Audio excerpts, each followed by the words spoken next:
Bismillahirrahmanirrahim. Assalamualaikum warahmatullahi wabarakatuh. Selamat pagi mahasiswa eksekutif kelas akuntansi Sekolah Studi Ekonomi Modern. Nah, selamat bertemu kembali dengan saya Pemilia Sulistiowati. Nah, pada kali ini kita telah memasuki pertemuan yang ke-13 mengenai bab 12 ya, yaitu peranan dari koperasi. Nah, terima kasih yang sudah bergabung, sudah menyimak. Selamat datang, selamat mengikuti perkuliahan selama berlangsung ya dalam pertemuan ke-13 ini. Oke, sebelum saya mulai mengenai peranan koperasi ya, mudah-mudahan tidak bosan ya untuk mengingatkan kita supaya memutus penyebaran rantai COVID-19 ya. Terima kasih. Ini ada pesan moral sebagai berikut. Ingat pesan ibu, pakai maskermu, cuci tangan pakai sabun, jangan sampai tertular. Ingat selalu pesan ibu, jaga jarakmu, hindari kerumunan, jaga keluargamu. Yuk lakukan gerakan 3M. Pesan ini disampaikan oleh Terima kasih mahasiswa kelas akuntansi eksekutif Sekolah Studi Ekonomi Modern atau STEKOM Solo. Nah, pada kali ini kita memasuki pertemuan yang ke-13 yaitu mengenai peranan koperasi. Sebelum saya mulai, tadi udah ada pesan moral, ingat pesan ibu untuk memutus rantai COVID-19, yaitu kita tetap menerapkan protokol kesehatan yaitu 5M, memakai masker, mencuci tangan pakai sabun, menjaga jarak, mengurangi kerumunan dan keramaian, serta membatasi mobilitas dan interaksi. Terima kasih mahasiswa kelas akuntansi eksekutif. Nah, pada kali ini kita memasuki pertemuan ke-13 yaitu peranan koperasi ya. Pada minggu lalu mengenai ini ya, evaluasi ya. Di dalam evaluasi keberhasilan koperasi dilihat dari sisi perusahaan. Sebelumnya dilihat dari sisi anggota, kemudian dilihat dari sisi perusahaan. Nah, pada kali ini mengenai peranan dari anggota, peranan dari koperasi. Nah, kemudian nanti pertemuan ke-14 mengenai pembangunan koperasi. Oke, apa sih isi peranan tersebut? Mari kita kupas bersama ya. Terima kasih mahasiswaku kelas akuntansi eksekutif. Kalian boleh sambil menonton YouTube, sambil nyantai, ataupun sambil bekerja, ataupun sambil apa aja ya. Semoga semua dalam keadaan sehat, bahagia, dan sukses selalu. Oke, nah di dalam pertemuan ke-13 ini ada 4 item ya, atau 4 elemen dari peranan koperasi ini, yaitu yang pertama mengenai di berbagai keadaan perusahaan. Kemudian yang kedua, koperasi dalam persaingan sempurna dan monopolistik. Yang ketiga, koperasi dalam persaingan monosopni. Yang keempat atau yang terakhir yaitu koperasi dalam persaingan oligopoli. Terima kasih mahasiswa kelas eksekutif akuntansi yang saya hormati, yang saya banggakan dan saya sayangi. Oke, kita lanjutkan yaitu sebelum ini ya, ini ada berbagai keadaan dalam persaingan. Tapi sebelum itu saya ingatkan ya, koperasi ini berperan secara aktif ya, dalam upaya meningkatkan kualitas anggota dan masyarakat di sekitar yang membutuhkan. Nah, salah satu fungsi dalam mewujudkan mengembangkan perekonomian nasional ini yaitu dengan usaha berdasarkan atas asas kekeluargaan dan demokrasi ekonomi. Nah, mengapa koperasi itu diperlukan untuk memperkokoh perekonomian Indonesia? Nah, di sini koperasi itu diberikan peranan ya. Peranan itu adalah peranan utama, yaitu melihat alat alat untuk ekonomi terpimpin berdasarkan sosialisme ala Indonesia ya, sebagai sendi ekonomi ya bangsa, di mana dasarnya adalah perekonomian rakyat. Nah, tujuannya apa? Tujuan di sini agar bangsa Indonesia memperoleh taraf hidup yang layak ya di dalam susunan masyarakat yang adil. Oke, kita lanjutkan ya. Kita lanjutkan bagaimana membangun koperasi di desa, misalkan dengan adanya KUD, yaitu berperan penting dalam meningkatkan perekonomian di desa, misalkan membawa kesejahteraan masyarakat sekitar. Peran koperasi ini juga membangun dan mengembangkan potensi ya kemampuan ekonomi anggota yang khususnya adalah masyarakat umumnya dalam meningkatkan kesejahteraan ekonomi sosialnya. Nah, terus kemudian peran apa saja? Nah, peran apa saja koperasi itu? Nah, misalkan perannya adalah mengurangi tingkat pengangguran. Yang kedua, perannya adalah mengembangkan ya kegiatan usaha masyarakat. Kemudian yang ketiga adalah dapat ikut meningkatkan pendidikan rakyat, terutama pendidikan koperasi dan dunia usaha.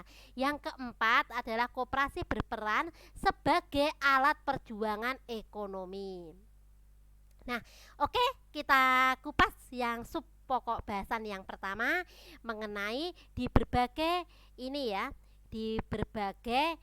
keadaan dalam persaingan. Nah, di sini koperasi ini adalah organisasi yang dimiliki, dioperasikan oleh seseorang. Nah, demi apa? Demi kepentingan bersama. Nah, koperasi ini juga berdasarkan prinsip gerakan. Gerakannya adalah gerakan ekonomi rakyat berdasarkan asas kekeluargaan. Nah, dalam peranan ini atas kinerjanya terdapat 4 jenis ya.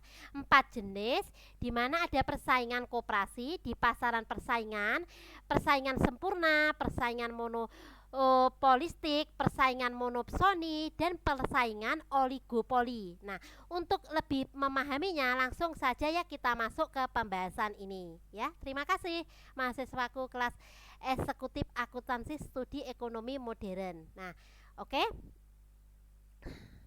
Nah, di sini ada koperasi dalam persaingan sempurna atau monopolistik. Nah, pada hakikatnya ini persaingan sempurna atau monopolistik ini merupakan keadaan di mana barang dan jasa dijual dalam pasar ini bersifat homogen, tidak dibedakan. Nah, semua produk ini terlihat identik ya. Adanya persaingan sempurna adalah struktur di mana pasar banyak digunakan oleh ahli ekonomi. Nah, model persaingan ini sempurna ini semua ini teridentik ya. Persaingan sempurna ini adalah struktur pasarnya lebih digunakan oleh para ahli. Ahli ini maksudnya ahli dalam ekonomi ya. Model persaingan ini adalah dasar analisis ataupun riset terapan. Nah, riset terapan ini yang luas, adapun karakteristiknya adalah menyebabkan terjadinya persaingan sempurna suatu pasar, industri, dan jumlah pembeli, misalkan penjual yang besar ataupun banyak. Kemudian jumlah gambaran struktur ini pada dasarnya pasar persaingan sempurna ini besar. Ini di sini tidak mengacu pada jumlah tertentu, akan tetapi harus cukup perusahaan ya, sehingga masing-masing perusahaan itu semua sebesar apapun hanya memasok sebagian kecil ya dari jumlah keseluruhan.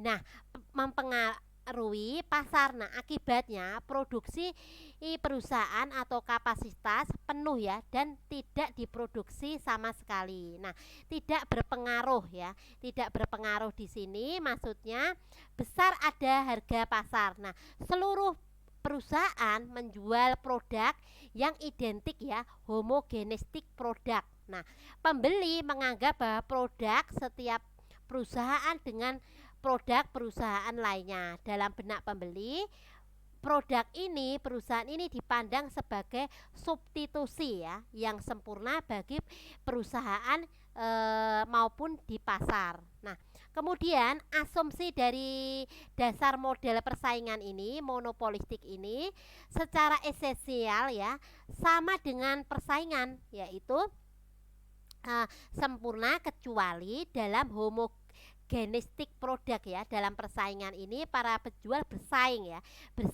diferensial produk. Diferensial produk ini berasal dari ini ya, perbedaan kualitas periklanan, lokasi penjualan maupun kemasan dan lain-lain. Nah, saat penjual mengubah harganya tidak tidak akan ada perpindahan total konsumen. Nah, maka kurva permintaan pun tidak menjadi akan horizontal melainkan menurun ya. Jadi menandakan elastisitas persaingan kurang maksimal. Oke, kita lanjutkan.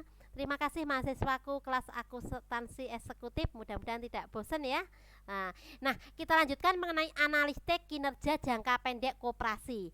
Nah, di mana kemampuan koperasi ini sama dengannya persaingan. Nah, suatu koperasi bertujuan memaksimalkan laba beroperasi ataupun MC ya. MC sama dengan MR. Jika terdapat laba cukup besar koperasi, maka sisa hasil usaha atau ponorget refund dapat dibagikan. Nah, pada saat laba diperoleh, anggota baru tertarik ya bergabung dengan koperasi, sehingga output akan meningkat. Keputusannya apa dianggap optimal ini? Di sini ada strategi harga sebenarnya yang dilakukan, merupakan sebuah pertanyaan ya yang sulit dijawab sebenarnya secara umum. Oleh sebab itu hal ini tergantung ya pada distribusi kekuatan, pola partisipasi dalam koperasi yang bersangkutan. Nah, dalam jangka pendek koperasi ini dengan kemampuan yang sama dengan bersaing dapat memberikan keuntungan harga yang jelas ya bagi anggotanya dibandingkan dengan pasar. Manfaat jangka pendek ini adalah anggotanya dibanding dengan pasar. Maka manfaat jangka pendek ini tambahannya yang diperoleh adalah pelayanan ya. Pelayanan yang dijual merupakan suatu sesuatu yang baru, misalkan pupuk di negara yang berkembang, misalkan seperti itu ya.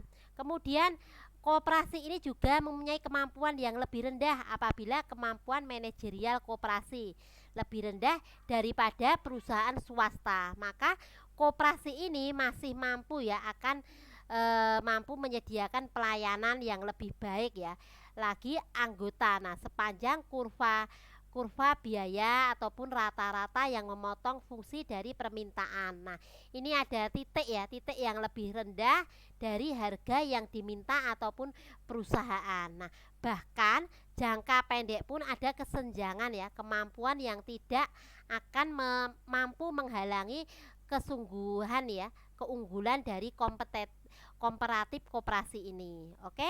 Terima kasih mahasiswaku kelas eksekutif akuntansi.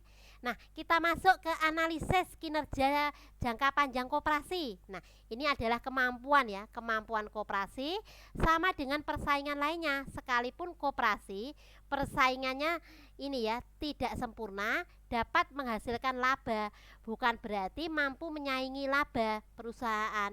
Namun pangsa pasar di sini koperasi terlalu kecil untuk dapat memberikan dampak langsung penjual dan lainnya.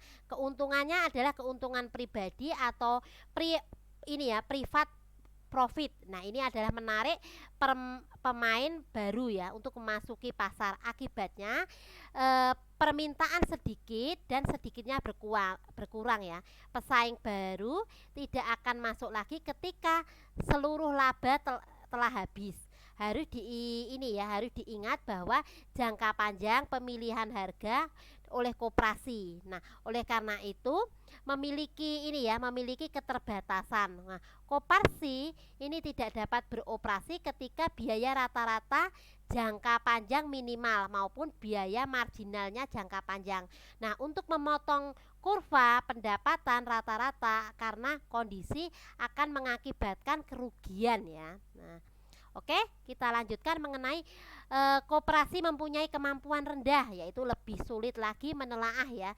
Di sini adalah koperasi kemampuannya lebih rendah ya, lebih rendah pada persaingan monopolistik. Ketika ketika fungsi persaingan ini sama bagi semua pelaku pasar, produsen juga berbiaya lebih tinggi, tidak akan mampu bersaing karena fungsi persaingan lebih rendah dari biaya jangka panjang. Karena koperasi akan beroperasi dalam keadaan merugi ya. Setiap produsen ini merupakan monopolistik kecil. Ia mempengaruhi permintaan melalui periklanan dan juga promosi penjualan. Nah, itu tadi mengenai ini ya. Pertemuan kali ini mengenai peranan dari koperasi ya. Nah, saya lanjutkan ya. Peranan dari koperasi ini tadi, mengapa sangat ini ya? Peran apa saja koperasi itu? Misalkan tadi udah ada 4 peran, yaitu mengurangi pengangguran, mengembangkan kegiatan usaha, dan juga ikut meningkatkan pendidikan terutama berkoperasian di dalam dunia usaha. Yang keempat yaitu dapat berperan sebagai alat perjuangan dari ekonomi. Nah, kemudian mengapa koperasi itu sangat penting? Nah, sangat penting inti karena adanya sistem perekoperasian di Indonesia itu sebagai soko guru ekonomi ya. Koperasi berperan dalam menumbuhkan rakyat bersifat kebersamaan, gotong royong. Kemudian kehadiran koperasi ini sangat diterapkan dapat menolong nasib yang membutuhkan pekerja dan mengelolanya usaha ya. Terima kasih ya. Kemudian kita masuk selanjutnya yaitu mengenai apa fungsi perekonomian ya. Kalau fungsi perekonomian sudah tahu ya.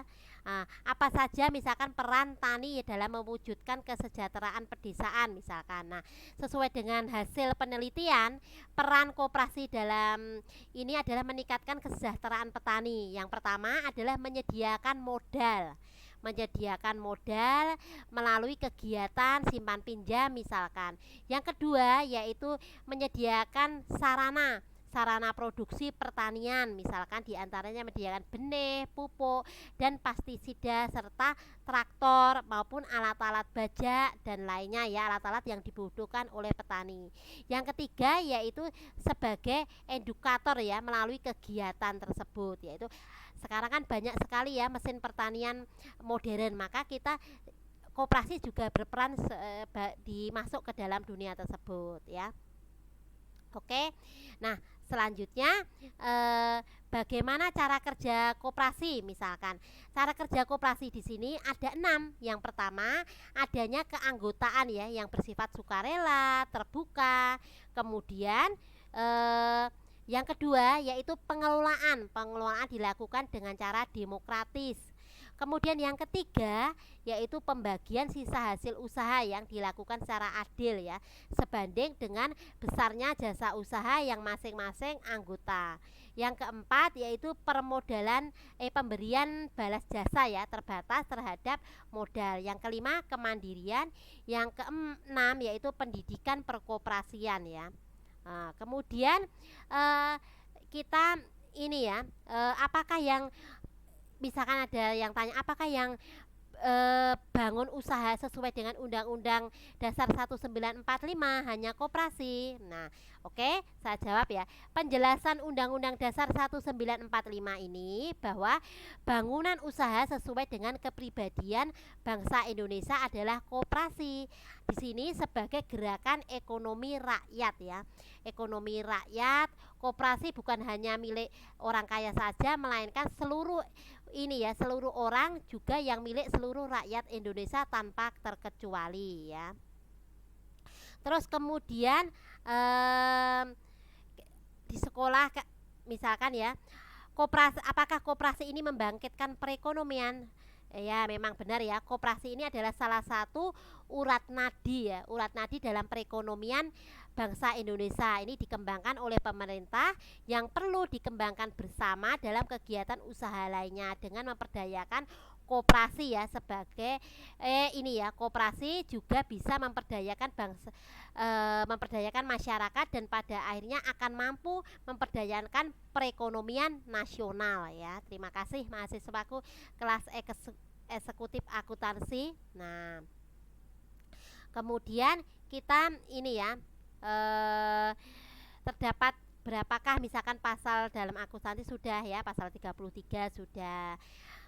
Terus kemudian bagaimana peranan, nah bagaimana peranan ini ya, memajukan perekonomian koperasi ini, yaitu peranannya sesuai dengan ini ya, koperasi ini mempunyai peranan perekonomian Indonesia. Nah, ini berusaha antara lain yaitu dengan berusaha aktif memperbaiki kualitas hidup anggota masyarakat, kemudian mewujudkan dan mengembangkan perekonomian nasional, kemudian merupakan usaha bersama berdasarkan asas kekeluargaan dan demokrasi ekonomi. Saya rasa cukup ya pertemuan kali ini, semoga bermanfaat untuk kalian semua. Terus mohon maaf kalau ada tutur kata saya yang kurang berkenan. Terima kasih yang sudah live maupun ini ya, menyimak. Jangan lupa absen disiakat. Ini perlu saya ingatkan, tetap menerapkan protokol kesehatan, yaitu memakai masker, mencuci tangan pakai sabun, menjaga jarak, mengurangi kerumunan dan keramaian, serta membatasi mobilitas dan interaksi. Dan tetap kita dukung vaksinasi ya. Terus Indonesia sehat, insya Allah ekonomi bangkit. Terima kasih, salam sehat dan sukses untuk semua. Wassalamualaikum warahmatullahi wabarakatuh. Selamat pagi dan selamat melanjutkan aktivitas apa saja.